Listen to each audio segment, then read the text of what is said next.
Ladies and gentlemen, we are back for what could be the last game. It's all up to Edubz here to see if they can bring it back. It's the grand finals of the HeroesHype Amateur Series Week 12. I am Gillyweed, one of your casters, and joining me is Anna, who is muted. Someday, I will remember to make sure you can hear my voice before I start talking. I had this epic intro and all. Yeah, I'm sorry, Gilly. I let you down. But yes, I am Anna Prosser Robinson, I am ashamed to admit. And we're here for Game 2 of the HeroesHype Amateur Series Finals. Note, Amateur Series. Thanks to them for letting us cast. Gilly and I have been really enjoying the practice and fun hanging out with you guys. But let's get right into this draft because this Game 2 is already right underway, and I am seeing some interesting bands, Gilly. Oh yes, we do have interesting bans. Sylvanas, which is not new, but Zagara, which is a counter to last game, for sure from Edubz. But what does that mean? What's not banned? The Lost Vikings, and Wild Growth capitalizes on that immediately. Yeah, Wild Growth looking to pick up Lost Vikings. Do we know? I mean, we rarely know these teams because these are amateur teams that kind of come and go and mix around. But Wild Growth has been here a while. Do you happen to recall if Wild Growth has a Lost Vikings player that stands out? There is one. I do not remember who it is who loves playing. It might be Grim Reaper, but I'm not for sure. That sounds familiar. Chat will let us know if I'm incorrect there. I'm sure they will. So we also see Edubz going ahead and picking up the Blondies, Uther and Jaina, as their first picks. That is a solid pick. Uther, a great healer, also tanky, great stuns, which can complement Jaina's burst damage very well. Wild Growth answering with Vala, who is like the 100% pickable lady of all time. Paired with Diablo, so we have Team Red going on for Wild Growth and Team Blonde again for Edubz. Yeah, once again, it's matching up color-wise, and I don't hate it because we here at HeroesHype Amateur Series love style points. And while we've got a little bit of break, while Edubz is thinking their next move, I just wanted to ask you guys if you could please follow HeroesHype, check out the HeroesHype website, follow HeroesHype on Twitch and Twitter. They're amazing. They provide Heroes of the Storm esports news. Of course, they put on this awesome amateur tournament every single week. And we even have a show with them now where we bring you the biggest news in Heroes every week in esports and even community stuff as well. And that's a video. It's about 5 to 6 minutes long, and we're going to have a special Heroes of the Dorm one coming out this week too. So be sure you follow them. And Anna, what do you think now that Edubz will be coming out with these next two picks? So they have their burst damage dealer. They have their main support. So we may see a half support. Although I don't feel like we've been seeing that a ton from Edubz except for last game when we saw Tyrande, which could have been a response to wanting to deny that for the Diablo combo. So I would think that we're likely going to see a damage dealer next here. Sylvanas has been banned, so we're not going to see her coming up. But I wouldn't be surprised to see some... I mean, Falstad has been a really familiar face. Also, Illidan is still out there, but my lady Kerrigan is going to get picked up.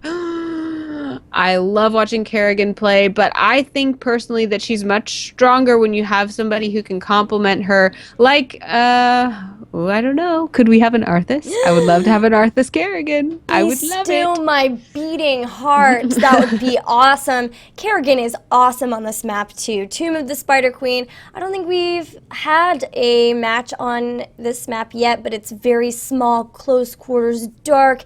There's a lot of places where you can hide and then jump out at your opponents, and that is where Kerrigan shines.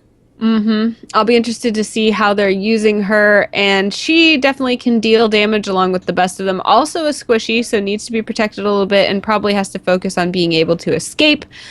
Zagara has already been banned, so the kind of vision and mobility that we would have from her is gone. It looks like Edubz is going to go ahead and grab ETC, so someone who can mosh pit, which can also complement very well. It can hold people in place. I doubt that we'll see stage dive maybe on this map because it's so small, but then again, being able to be in one place and then immediately in the other never is invaluable or unvaluable. You know what I mean? Yeah.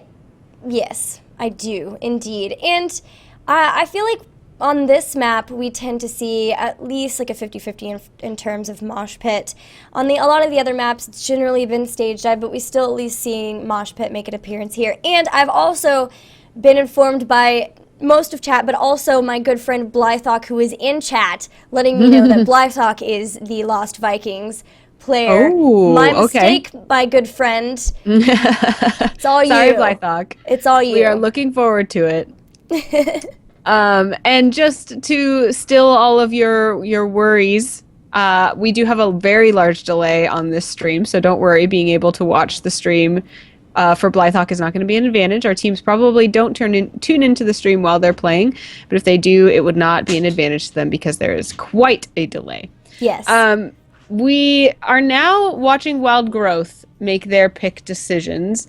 They have the Lost Vikings, they have Vala, they have Diablo. They're probably going to want a healer of some kind here pretty soon, Gilly. A lot of times we see people like taking Rhaegar with the Lost Vikings, and of course he's never a bad pick as well. Maybe even, dare I say, Malfurion. We've seen overpower into roots work before, and I would love to see some of that again. It was even from Wild Growth. Do it. And also, your time pool. Ooh, Zeratul. Okay. And there's your Malfurion. I like Malfurion here too because Tranquility with Lost Vikings, considering that there are 3 of them, they can kind of huddle around and all get that healing on, which is cool. So, interesting. Zeratul being able to cloak is really cool on this map because, like you said, the dark corners and places that you feel like you might be hiding, you could be in the green glowing gaze of Zeratul without even knowing it. So, cool picks from Wild Growth. I will be interested to see how they use them together. Edubz Fan Club now has the opportunity to respond. They already have a strong healer. They have their damage dealers and tanks, so they have a nice pick to respond to what they see here from Wild Growth. Do you think it'll be something that will try to nerf the Void Prison Apocalypse combo that's going on? Well, I guess I think that it's going to be Falstad, as that's what they're going to pick here. So they will round it out with another damage dealer. I didn't know if maybe, possibly, they would want a Tirana just to continue keeping stun. So like if Kerrigan Primal grasped people towards her, then you'd have both Tyrande and an Uther there to stun on top of. But you have Hammering from Falstad who can slow people down who are in there. That would be great as well, and we'll have to see if they can bring it back, and we'll go to Game 3. Whew. What fun this match shall be, Gilly. What fun indeed. I love watching, if you guys haven't heard us talking about this, the Apocalypse combos have been really a theme this week and really, really cool. Void Prism from Zeratul can capture a team and hold them in place until Diablo is ready to fire off his Apocalypse, which does all sorts of damage to them. It heats up the floor to molten lava and then burns them from the ground up, which sounds really morbid now that I say it out loud. But it really just burns the soles cool. of their shoes so that they're in fact stuck to the ground. And Gotcha. then because of that, they're, freaking out for a little bit, and so that's why they're stunned. Gotcha. That's totally more palatable. But on this map, Tomb of the Spider Queen, we've mentioned it's a small map. We've mentioned there are dark corners and crannies to hide in. This is, I believe, the smallest map. It has a mechanic similar to Blackheart's Bay, where you are collecting items that you're going to turn into a master mercenary who's going to do something for you. On this map, it is the Spider Queen. She's going to take more, though, than Blackheart. Blackheart requires 10 doubloons. The Spider Queen starts out at a hefty price of 50 gems. You've got to collect these gems from minions, actually, in lanes. But once you pay off the Spider Queen, she's going to spawn web weavers for you in every single lane at the point where your lane is pushed to. So what that does is it forces teams to figure out where they're going to defend and where they're going to push, because there are going to be 3 things happening, 1 in each lane, and then the team is going to make their decision too of where they're going to push with. So really cool map, lots of opportunities for awesome team fights, and I'm excited to see how these 2 teams match up. My favorite time of the game on this map is right before the first turn-in, because it's always really intense. Both teams generally have the same amount of gems, and they're just like trying to keep each other from turning in while trying to get a turn-in of their own and like sneak it before the other team can do so. That's my favorite time in the game, so I'll be really hyped around there, but I'm sure I'll be hyped throughout, as it is the ace match for Edubz or Wild Growth. Who do you say that's for? You say it's for the winning team or for the losing team? I don't know. Well, anyway. It's an ace match because it will end if they don't, go to a third game. So Exactly. yeah, let's introduce the teams because it's really interesting that Blythawk was saying that he was the Lost Vikings because it's actually going to be Jordo playing the Lost Vikings for Wild Growth. Jimmy will be on Malfurion, Blythawk will play Zeratul, Vala will be played by Grim Reaper SF, and Collusion will be on Diablo, no surprise. And meanwhile, hanging out in the mid, trying to get a gank already. Towels is on ETC, schooled on your favorite Kerrigan. Jane will be played by Lyricals, Radlac once again on Uther, and Apollo on Falstad. Yes, and looks like we have some action going on in mid, but again, a lot of kind of footseeing around. They're going to be trying to gather gems and soon looking to turn them in. The thing is, the reason Zagara was a really great ban is that she has all sorts of vision that she can use on this map. She can lay creep tumors down to make sure she knows if anybody is going to turn in. It'll be interesting to see how teams keep track here of what's going on and which turn-ins are available or being used. Well, one way that Edubz has a leg up in that regard is that, sorry, that was not Edubz, that's Malfurion, so that's Wild Growth who has the scouting drone there, so they will be able to place those with vision and get some vision from them, but they are pretty easy to kill if you can spot them. Absolutely. So far, teams just grabbing gems. Who is holding the most gems? Looks like fairly even, but Edubz actually holding quite a few at the moment. They're not anywhere near a turn-in, but holding on to lots of gems and still collecting more. Yeah, they're the ones being pretty aggressive, whereas Wild Growth has to stay back quite a bit, knowing that with that Kerrigan and stuns and Jaina on top of it, they can easily burn down anyone, and so they've got to be pretty careful, and so they are just playing it safe as both teams are laning, pushing toward getting the level 4 talents. Yeah, Uther is hanging out with Jaina and Kerrigan. He's babysitting them, making sure they stay healthy while they deal damage all over the place. Strong, a good strategy there. They're going to join Talls here in the top lane. They are going to get Jimmy in a stun with the Primal Grasp, but Jimmy will go down thanks to some burst damage from Jaina on top of what Kerrigan did. So that is going to be the power of Edubz fan club here in this game.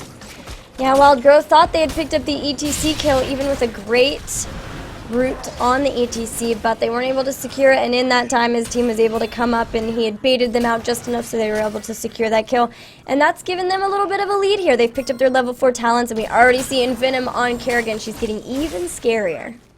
Yeah, and the cool thing about Kerrigan is that she has shields that are related to her damage, so the more damage she does, the more she's able to survive, which fits her character very well. Yes, indeed. Now we have level 4 talents for Wild Growth as well. They're still trying to be careful as much as possible, but Blythawk acting as a human, or I guess a Protoss scouting ward, sees that there are turn-ins coming out for Edubz. They're at the top. Meanwhile, on bot, Schooled and Lyrical's trying to catch Blythawk, but not quite able to do so. He's going to be able to get away. Yeah, Wild Growth holding on to lots of gems, but has not turned any of them in. So psychologically, they're afraid to die because if they do, they will drop their gems, and unless their teammates can pick them up for them, they are going to be lost to them forever. So playing a little bit maybe more conservatively, while Edubz actually has turned in quite a few coins there. Yeah, Vala was finally able to secure a turn-in, and on bottom, they actually grabbed those Siege Giants really early on, so that's going to help a lot. Those are going to push, that's something they'll have to deal with, and then they might have the pressure off of them long enough to get some more turn-ins. Absolutely. Lyrical's turning in 8, Rodlock looking to turn in 4 more. They are climbing, they have 35 gems turned in out of 50.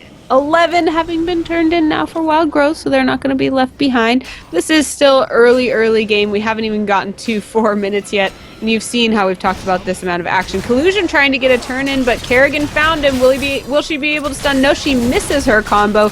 Talls is trying to keep him back, but Collusion will be able to walk out because he is a big spiky dragon demon man and cannot be so easily burned down.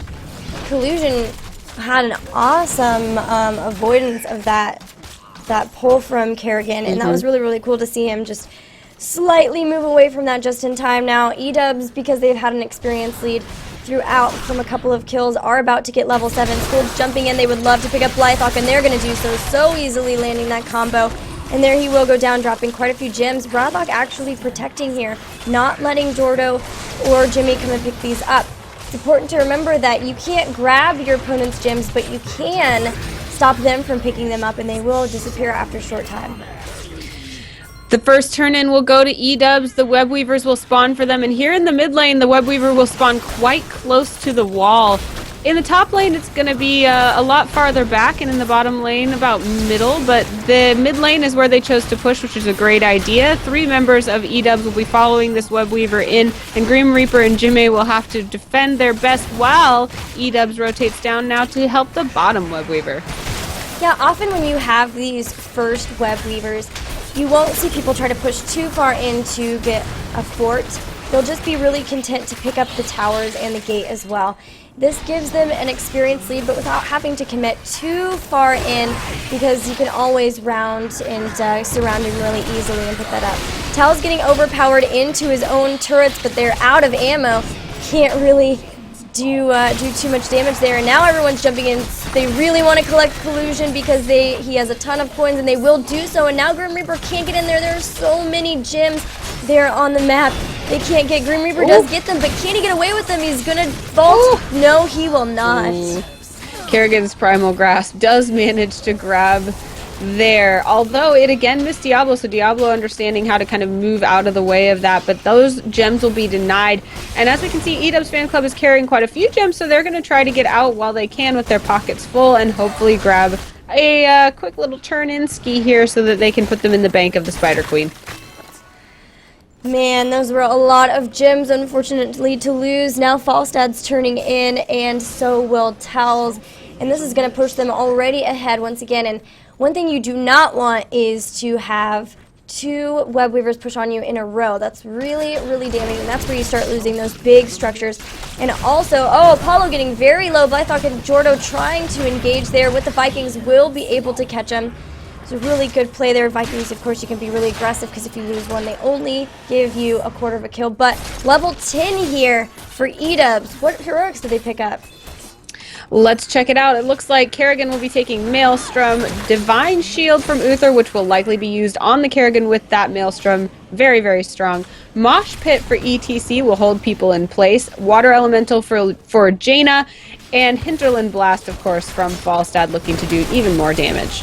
I see some super combos from them in the future. They're actually coming in trying to maybe pick up kills on these lost Vikings now. They will get Eric, who had a lot of gems. Doesn't quite secure the kill on any of the other ones, though. I believe, well, maybe Balog. I don't actually see him anywhere.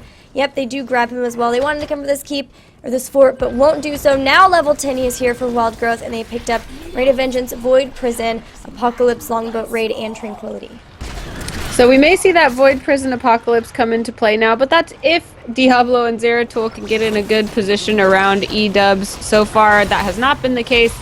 They are keep holding their own, grabbing these bottom siege giants as a red Web Weaver wave is unleashed. Collusion looking for an engage on Radlock will pull them behind. The rest of the team will get body blocked, but the Divine Shield will go down on Radlock instead of being used with that Kerrigan, as I mentioned. Apocalypse also goes down. Radlock is able to walk through that as well. Tranquility goes down from Malfurion, but he gets so low he will fall. Collusion is also getting low and is kind of out of position, dealing now with the siege giants as the rest of Edubz follows Jordo, who was in the longboat before the game got paused. So, yeah, the Void Prison APOC, the APOC didn't really hit too much there. I think one person got hit, but the Void Prison did have a few of them. Now they're thinking that they were lagging, so it's possible that they just missed the timing a little bit because of that, which would be unfortunate because now they've got several members down and Web Weavers pushing on every single fort. Yeah, and those Web Weavers did spawn close to those forts as the waves are there. Does stink when you deal with internet issues. Unfortunately, that's a fact of our lives. I know we'll look back in 10 years and laugh. How did we ever survive with our internet like this? But We deal with what we have. They look like they will start the game again. Jordo is in peril as the rest of Edubz fan club pursues all 3 Vikings. 2 of them have gone down. Just Eric, the fast one, will be running away, and it looks like this fort is quite in danger for Wild Growth. Yeah, 2 forts down now in quick succession. This top one is even in a perilous position as it is out of ammo and still has the Web Weaver pushing on it, basically unattended here. We've even seen Web Weavers taking out turrets already close to the keep. Absolutely, and it looks like the rest of Edubz fan club will come up and join the Web Weaver, keeping her alive even longer. Collusion can't do much by himself. He can overpower, but he doesn't have the burst damage to deal with any of these people. Edubz fan club gonna back off, let that Web Weaver run to her death. Collusion and Grim Reaper will make quick work of her, along with Jimmy. And now, looks like Edubz fan club says, oh, these bruisers look kind of nice. I think we'll take them for ourselves. Yeah, I mean, they definitely can take a risky play like this because they are level 13.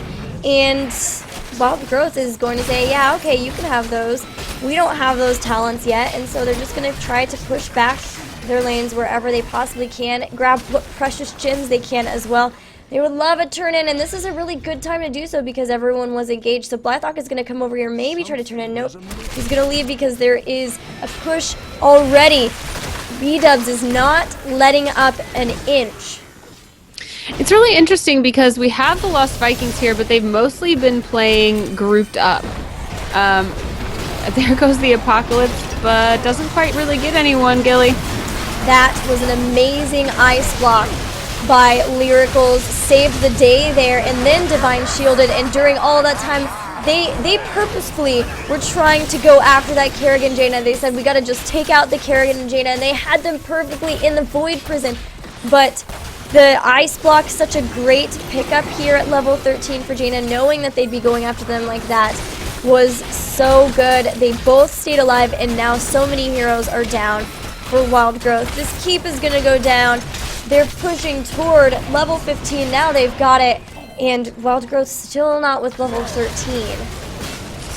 That's got to be a tough position to be in. So what I'm looking for them is what could they do to take this game back into their hands? It seems like all of the cool synergy that we were looking for from them in a lot of cases just either hasn't been there in time, hasn't been executed properly, or maybe wasn't working the way they planned. Yeah, the timing, we've seen them execute some super awesome timings before and not quite hitting the mark. That time they hit it, and of course Edubz fan club just doing a really excellent job of knowing that that's what Wild Growth was going for and picking talents that would mitigate that, like the ice block.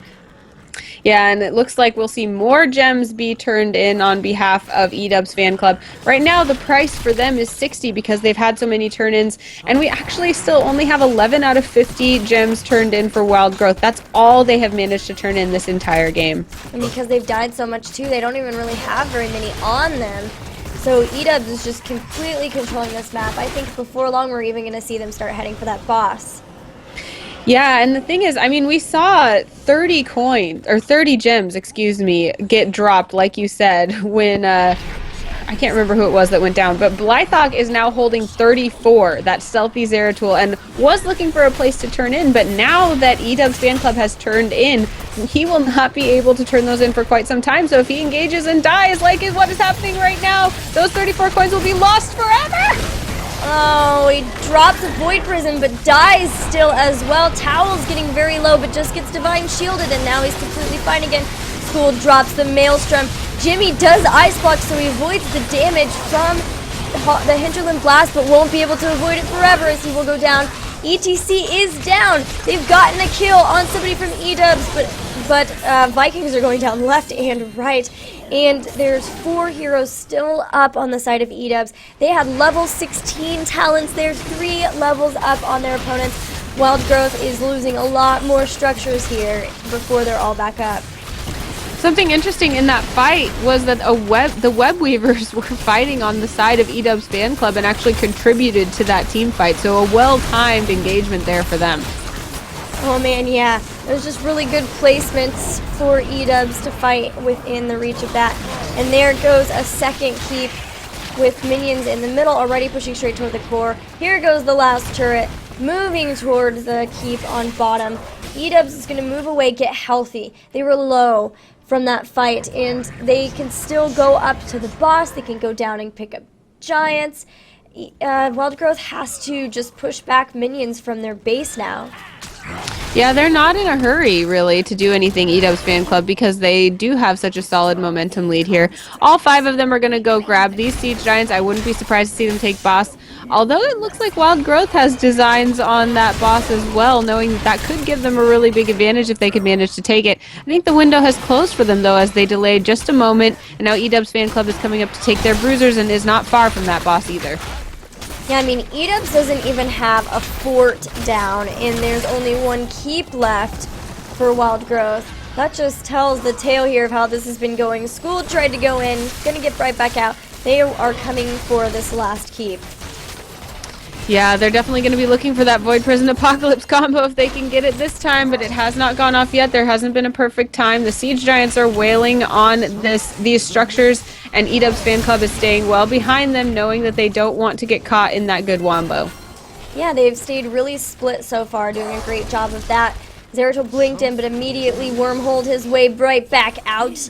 Again, he's still watching, looking for the perfect place, but they're all so separated, not even allowing more than a couple of people to get caught in it. Now they're getting closer. They're still throwing, these giants are throwing so much damage. They're actually even healing the giants to keep them doing damage. And that is going to be so frustrating. They just want to kill those giants so that they'll stop throwing rocks at their structures. Zeratul was just hanging out by that wall, like you said, waiting for the moment when he could capture people in the Void Prison. And like you said, they stayed so spread out, that opportunity did not come. It might come now as they're pushing in closer toward this fort. They really want to take down that keep. It does go down, and in typical Edubz fashion, it looks like they will now back off and take other advantages on the map. Kerrigan looks to be pathing toward the bruisers. It looks like the rest of the team will follow as well. That boss still just hanging out up there, being patient, waiting till someone wants to come play. Yeah, they are piecing out. They have picked up, finally, their level 16 talents, so Wild Growth is fighting themselves for a little bit, at least 1 level worth, on the same talent tier as Edubz. If they want to engage, this is the time. They're positioning around boss because they know this. But while they're doing this, they've got catapults pushing toward their core. They can't stay here forever. They're going to eventually have to go back and clear out the base again. Here comes Schooled. Rad like a miracle is right behind. They've thrown a lot of damage on Schooled, and there's the Void Prison. 3 heroes in it now. Here comes the APOC, gonna grab them, but there's the Ice Block once again. School getting very low, but gets Divine shielded and healed right back up. And the Maelstrom really, really damaging. Zeratul goes down.